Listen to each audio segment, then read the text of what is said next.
Africa at a crossroads. Truth, sovereignty, and the fight for freedom. Across the African continent, a new wave of courage and defiance is rising. From the dusty streets of Ouagadougou to the bustling cities of Nigeria, voices of truth are refusing to be silenced. HopeStreamNews brings you a deep dive into the unfolding revolution of sovereignty, culture, and people power.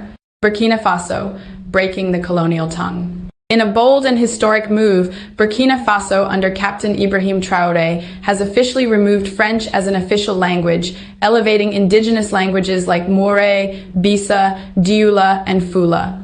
This is more than a linguistic change. It is a rejection of centuries of colonial domination. For too long, Africa's identity has been defined through foreign lenses. Today, Burkina Faso declares, "Our language, our culture, our destiny." But such defiance comes at a cost. Western powers, led by the United States, are already circling. They criticize Traoré's policies, question his handling of resources, and paint him as a threat to stability. This is the same playbook used against leaders who dared to dream of an independent Africa. The media war has begun, and the goal is clear: to discredit, destabilize, and if possible, remove him. The ghost of Gaddafi, history teaches us painful lessons. Muammar Gaddafi of Libya once championed the dream of a United States of Africa. He spoke of a single African currency, a shared passport, and continental unity, free from Western dependence. His vision terrified those who profit from Africa's division. What followed was a NATO-backed intervention, his overthrow and his death a dream crushed in blood. Today, Traoré carries echoes of that same dream, and just like Gaddafi, he is being targeted. If Africa allows him to be taken down, if we watch silently as another leader who stands for sovereignty is destroyed, then we must admit the truth: Africa may never change. From the leaders to the people, the cycle of submission will continue.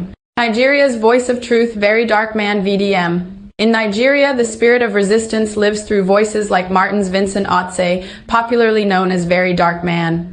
He has become a thorn in the side of corruption, negligence, and corporate irresponsibility. When Dangote trucks crushed lives and victims were abandoned, it was VDM who raised the alarm, demanded justice, and even physically stopped trucks in protest. When politicians and elites try to hide, it is VDM who exposes the rot. Yet, instead of rallying behind him, many Nigerians attack him. Trolls, critics, and even sections of the public dismiss his efforts, weakening the very cause they should defend.